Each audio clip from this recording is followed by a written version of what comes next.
Welcome back to the deep dive. Today we are grappling with a giant, and I don't use that word lightly. No, not at We're all. talking about a figure so massive in the cultural landscape that he literally reshaped the French language. He did. He saved one of the world's most famous cathedrals from being demolished, and his personal life. It reads like a soap opera written by a philosopher. It is so rare to find a subject who truly embodies that term larger than life. But in this case, it's really the only description that fits.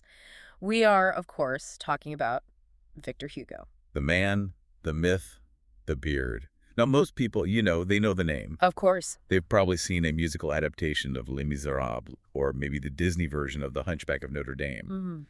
But what we found, digging through the research for today, is that the books are just the tip of the iceberg. Precisely.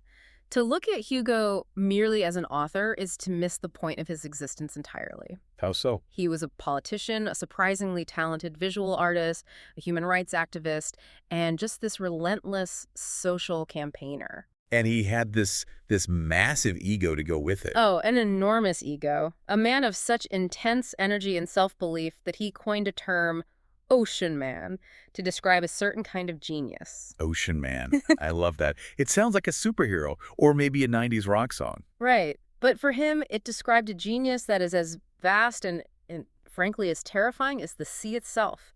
And eventually that nickname just stuck to him. So that's our mission today. We're going to dive into the man behind the monuments. We're looking at his wild political shifts, because he definitely did not stay in one lane. Not even close. His incredibly tragic personal life, and the fact that he was, for all intents and purposes, a rock star in 19th century France.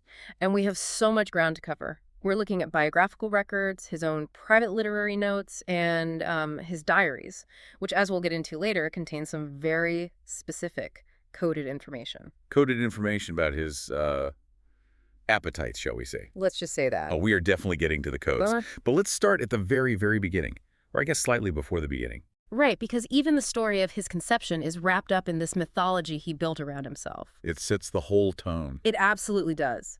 Hugo was born in 1802, but the story of his origin, this comes from a letter his father, General Leopold Hugo, wrote to him later in life. And what did it say?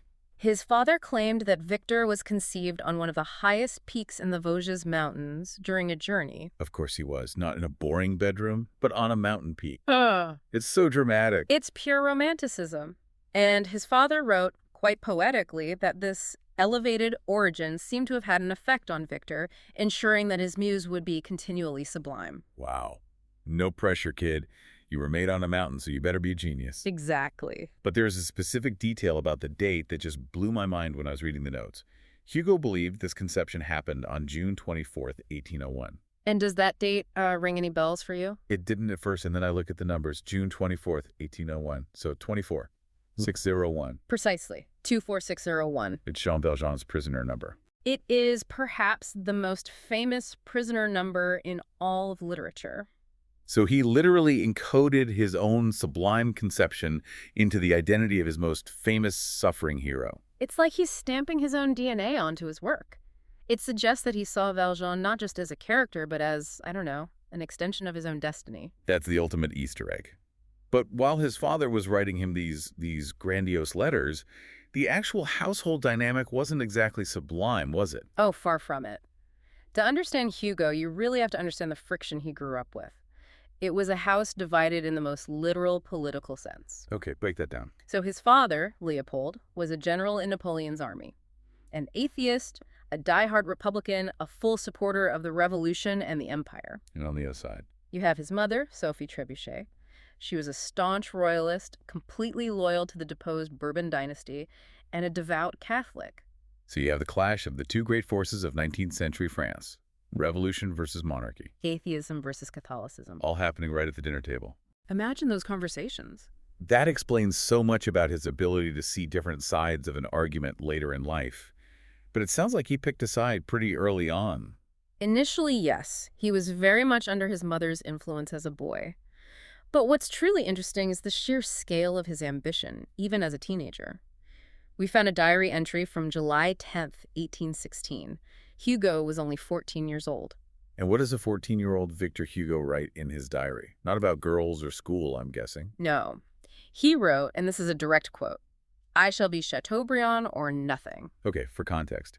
Who was Chateaubriand to a kid in 1816? He was the preeminent literary figure of the time, the undisputed master of French Romanticism. So this is like a kid today picking up a guitar and writing, I will be Taylor Swift or nothing. That's a perfect analogy. It was this declaration of intent to absolutely dominate the culture. And he basically pulled it off. He did, remarkably quickly. By Oh, yeah. age 20, he'd published his first collection of poetry and actually won a royal pension from King Louis XVIII. So at 20 years old, he's getting paid by the king to write poems. He's already made it. You'd think so, but he didn't just want to write pretty poems. He wanted to change things. He wanted to have a real physical impact. And this brings us to one of his most massive contributions, not just to literature, but to the actual physical city of Paris.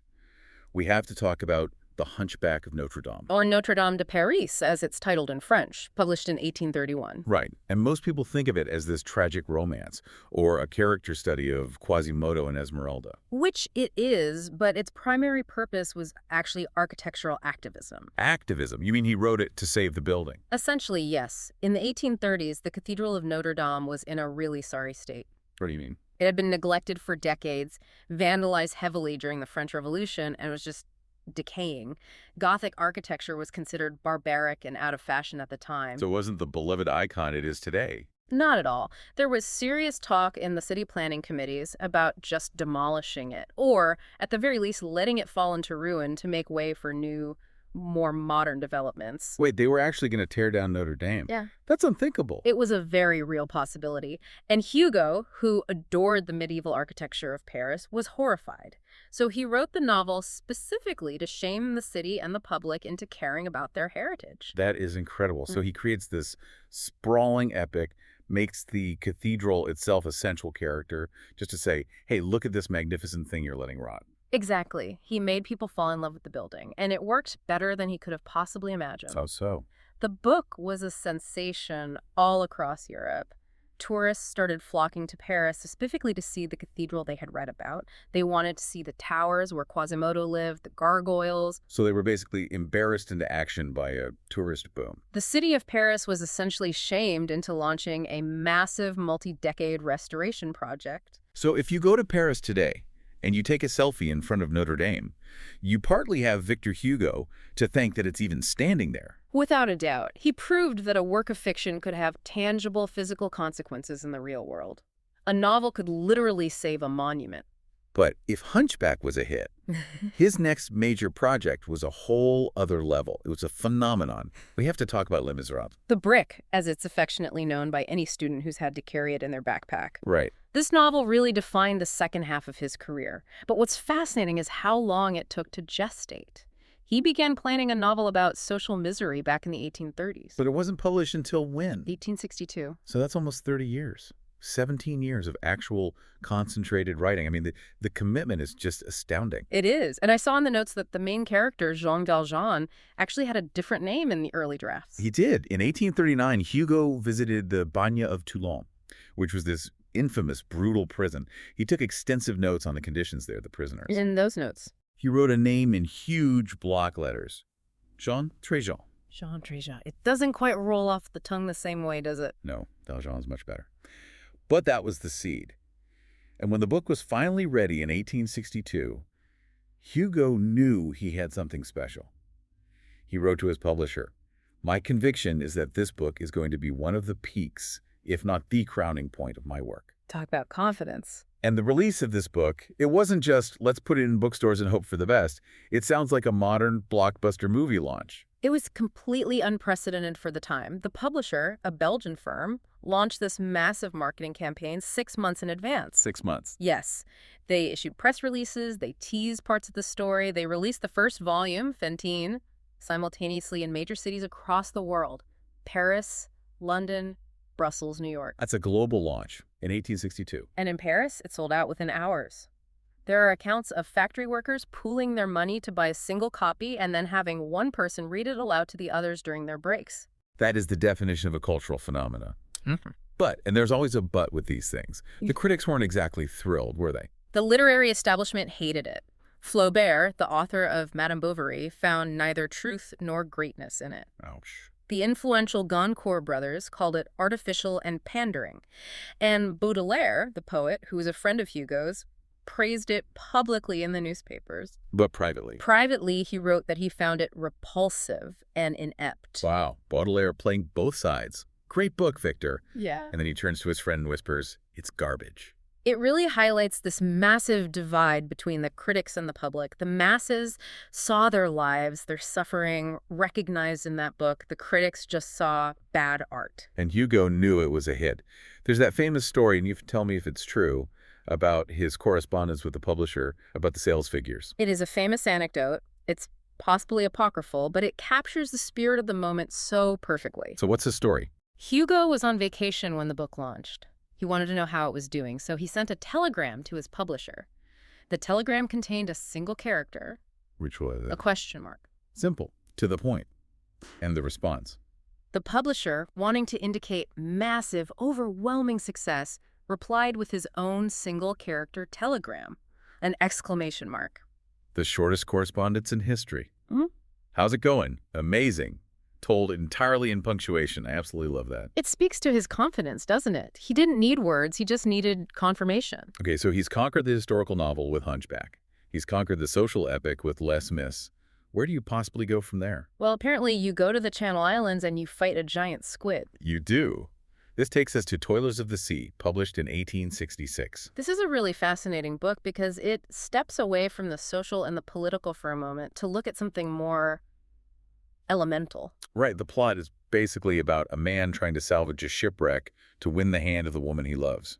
But the centerpiece of the novel, the part everyone remembers, is this brutal, horrifying battle between the hero and a sea monster. A giant squid. Or an octopus, rather.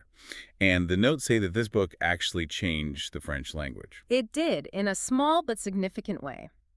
At the time, the standard French word for octopus didn't really capture the kind of primordial terror Hugo was going for. You needed something scarier. Exactly. During his exile in Guernsey, he heard the local fishermen use their dialect word for it, which was pieuvre. Pieuvre. He loved the sound of it. It sounded sinister, ancient. He used it in the book, and because of the book's popularity, pieuvre was absorbed into the standard French language and is now the common word for octopus. So he just mainstreamed a local dialect word because it sounded cooler. That is a level of influence I can't even fathom. But why a squid? What was the expert take on what that battle symbolized?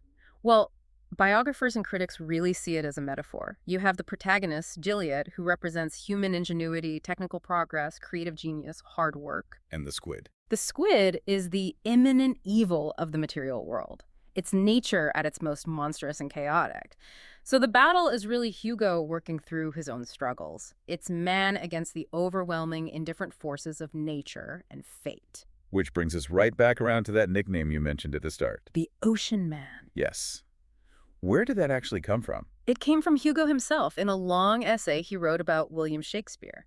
He described certain types of geniuses, people like Dante, Michelangelo, and Shakespeare, as ocean men. Meaning what, exactly? Minds that are so vast, so deep, and contain such multitudes of ideas and contradictions that looking into them is like looking into the ocean. It's beautiful, but it's also deep and dark, and you don't know what's in there. And of course, people immediately started applying that label back onto Hugo himself. Of course they did. I mean, it fits perfectly. His literary output was oceanic, his emotions were oceanic, and as we're about to see, his politics were just as turbulent. Let's unpack the politics, because you mentioned he started as a royalist, getting a pension from the king, but he definitely did not end up there. No. Hugo is often described as a political chameleon, but I think it's more accurate to say his politics evolved as his understanding of social injustice deepened. So what was the trajectory? He starts as a conservative royalist, very much influenced by his mother.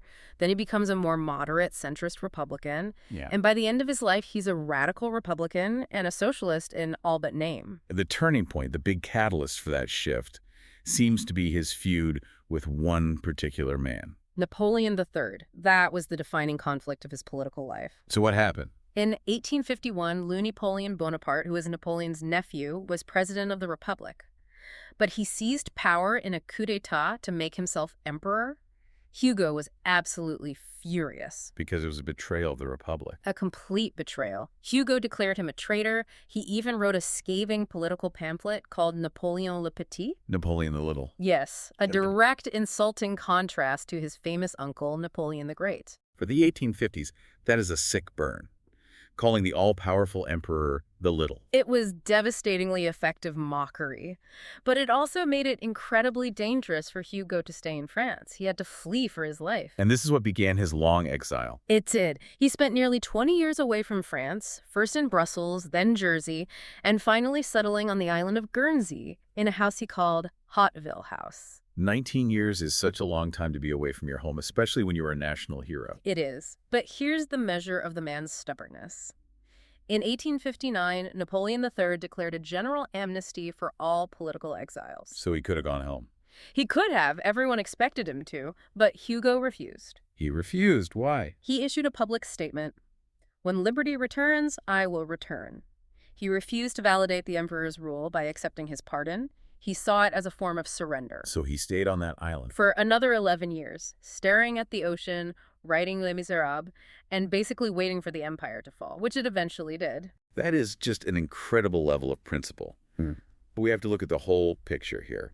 We said this was a deep dive, and that means looking at the complexities, the contradictions. Yes. Hugo was a champion of the oppressed, but his views on colonialism were, well, they were complicated. Complicated is the charitable word. Contradictory is perhaps more accurate. You have to hold two opposing ideas in your head at once with Hugo. Okay, what's the first idea? On the one hand, Hugo was a fervent, lifelong abolitionist. He fought against slavery his entire life. He wrote passionate letters to the United States defending the abolitionist John Brown, calling him a martyr. So he's on the right side of history there. Absolutely.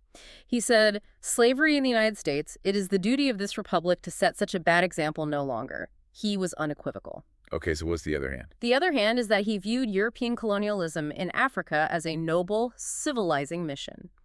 He gave a speech in 1879 where he literally said, and this is a quote, "God offers Africa to Europe, take it." Yikes.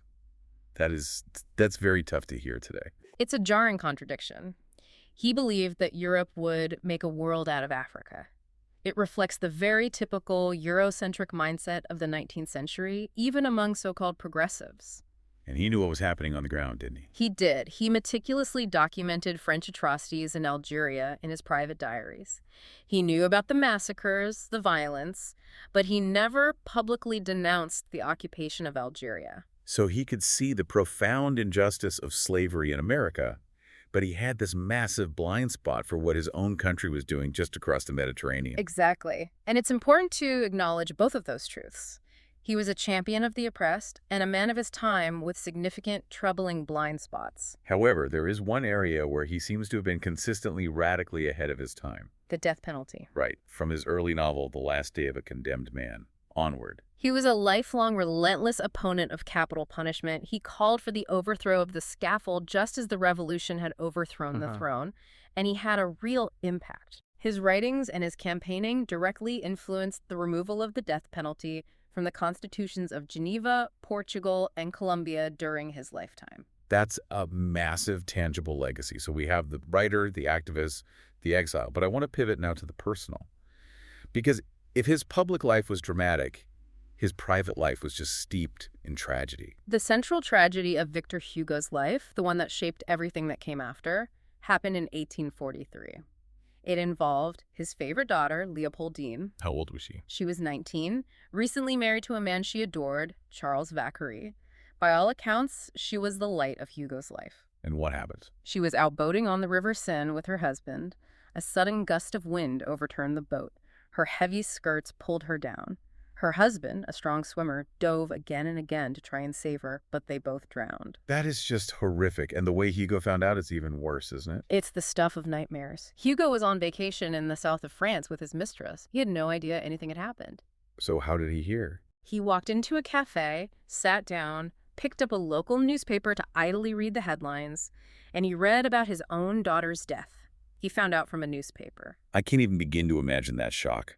The world just stopping in that moment. It broke him. He didn't write for years after that. He was consumed by grief, but eventually he poured all of that pain into his poetry. And this is where we get one of the most famous poems in the French language. Demain de l'aube. Tomorrow, at dawn. It's a beautiful, simple poem. It describes him walking through the countryside, across fields and mountains. The reader thinks he's going to meet a lover. But he isn't. No. In the final devastating lines, you realize he's walking to her graveyard. He says, "I will place on your tomb a bouquet of green holly and flowering heather." It's heartbreaking. But you mentioned lover, and that brings us to the other very complicated side of his personal life. It was crowded. To put it mildly, Hugo had a very, very complicated love life.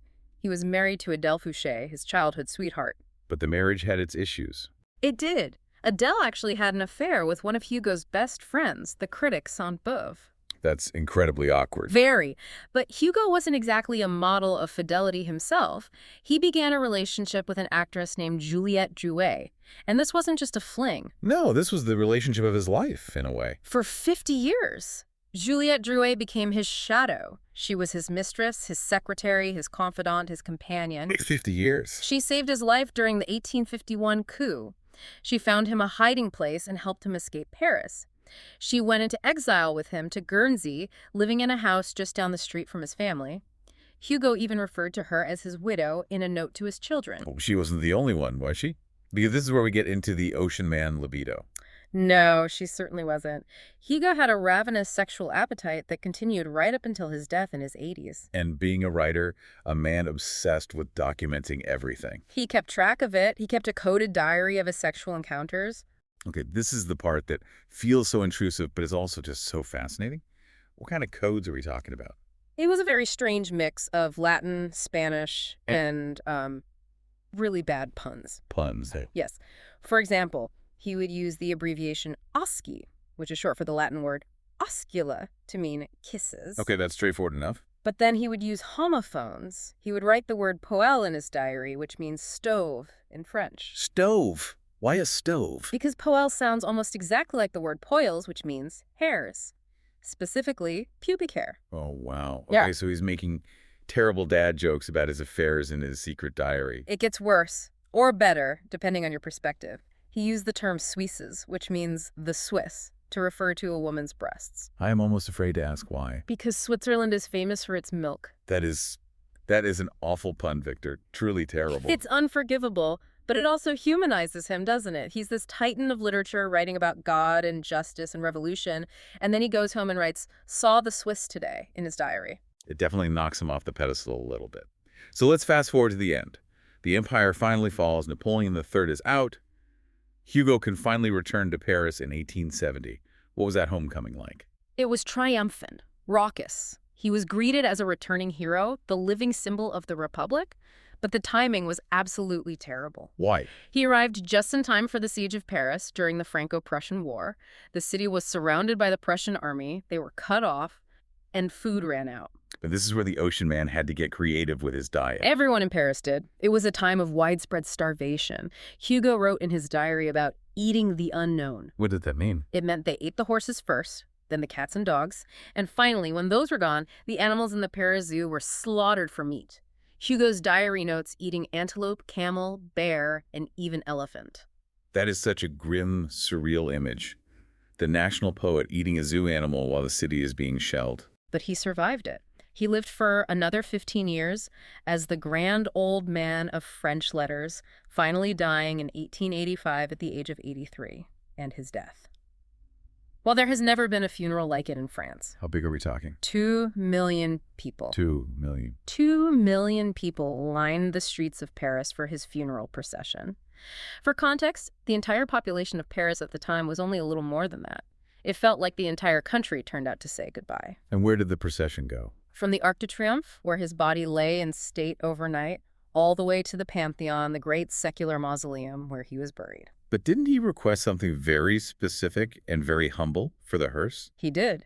In his last will and testament, he left 50,000 francs to the poor, but he added a specific instruction. "I wish to be buried in their hearse." A pauper's hearse. Yes, the Cribillard des Pauvres.